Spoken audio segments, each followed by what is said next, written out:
नमस्कार भक्तों, आप सभी का हमारे चैनल राधा कृष्ण में हृदय से स्वागत है। जेठ का ये पावन महीना अपनी चरम सीमा पर है।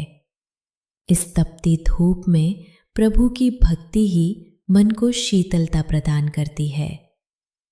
आज हम आपके लिए लेकर आए हैं ज्येष्ठ मास की महिमा से जुड़ी एक अत्यंत दुर्लभ और शिक्षाप्रद पौराणिक कथा। इस कथा को अंत तक पूरे भाव से सुने, क्योंकि ये केवल एक कहानी नहीं, जीवन का सार है। यदि आपको हमारी ये प्रस्तुति पसंद आए और मन को शांति मिले तो कमेंट बॉक्स में जय श्री कृष्णा या जय श्री हरि लिखना ना भूलें। और हाँ, अगर आपने अभी तक हमारे परिवार यानी इस चैनल को सब्सक्राइब नहीं किया है तो कृपया सब्सक्राइब कर लें और बेल आइकन पर क्लिक करना ना भूलें, ताकि रोज आपको भक्ति और ज्ञान की ऐसी ही अविरल धारा सुनने को मिलती रहे। ज्येष्ठ मास की विशेष कथा, परोपकार और अनन्य भक्ति का फल। प्राचीन काल की बात है। भारतवर्ष में धर्मकेतु नाम के एक अत्यंत प्रतापी और धार्मिक राजा हुए। राजा धर्मकेतु के राज्य में प्रजा सुखी थी, लेकिन राजा हमेशा इस चिंता में रहते थे कि ज्येष्ठ मास की इस भीषण गर्मी में पशु पक्षियों और निर्धन लोगों की सेवा कैसे की जाए।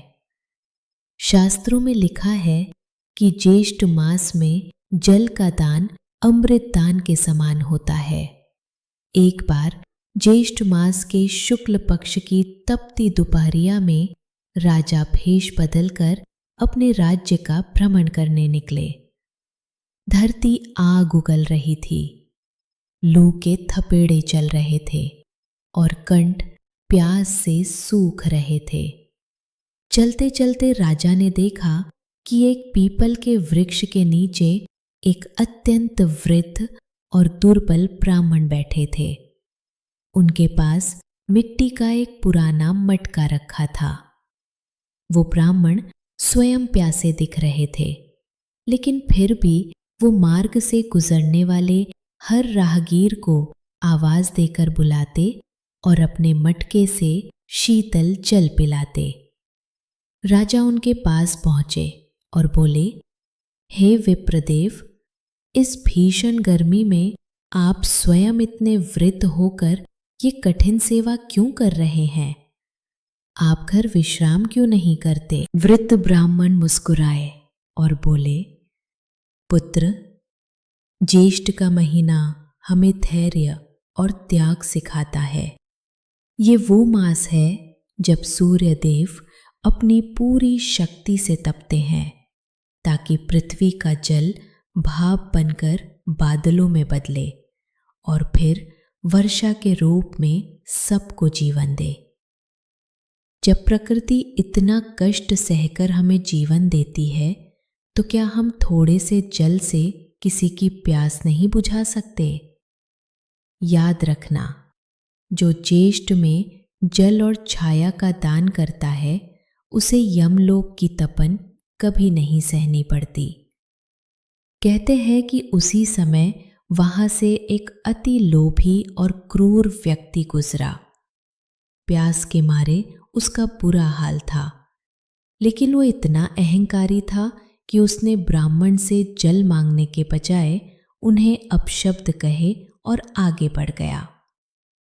कुछ दूर जाते ही भीषण गर्मी और प्यास के कारण उसके प्राण पखेरु उड़ गए। तत्काल वहां यमदूत पहुंचे, लेकिन जैसे ही वे उस व्यक्ति की आत्मा को ले जाने लगे, वहां भगवान विष्णु के पार्षद प्रकट हो गए। यमदूतों ने चकित होकर पूछा, इस पापी ने जीवन भर अधर्म किया, फिर आप इसे वैकुंठ क्यों ले जा रहे हैं? विष्णु पार्षदों ने कहा, भले ही ये अहंकारी था, लेकिन मृत्यु से ठीक पहले इसके कानों में ज्येष्ठ मास की महिमा और उस ब्राह्मण के द्वारा दिए जा रहे जल की महक पहुंची थी। अनजाने में ही सही इसने उस स्थान की धूल को छुआ जहां ज्येष्ठ मास का धर्म निभाया जा रहा था। ज्येष्ठ मास में की गई भक्ति और दान का प्रभाव इतना है कि इसके पाप भस्म हो गए। ये दृश्य राजा धर्मकेतु ने अपनी दिव्य दृष्टि से देखा, जो उन्हें ब्राह्मण की संगति से प्राप्त हुई थी। राजा को समझ आ गया कि ज्येष्ठ मास में केवल उपवास ही नहीं बल्कि सेवा ही सबसे बड़ी भक्ति है। राजा ने उसी दिन से पूरे राज्य में जगह जगह प्याऊ लगवाए, सराय बनवाए और निर्जला एकादशी का कठिन व्रत धारण किया। ज्येष्ठ मास की ये कथा हमें सिखाती है कि जब संसाधन कम हो और बाधाएं गर्मी के रूप में अधिक हों, तब किया गया छोटा सा दान भी अक्षय फल देता है। इस मास में भगवान त्रिविक्रम विष्णु जी की पूजा करने से और ओम नमो भगवते वासुदेवाय का जाप करने से पितरों को भी मुक्ति मिलती है। भक्तों, ज्येष्ठ मास की ये कथा हमें विनम्रता और सेवा का मार्ग दिखाती है। आशा है कि इस कथा ने आपके हृदय को छुआ होगा।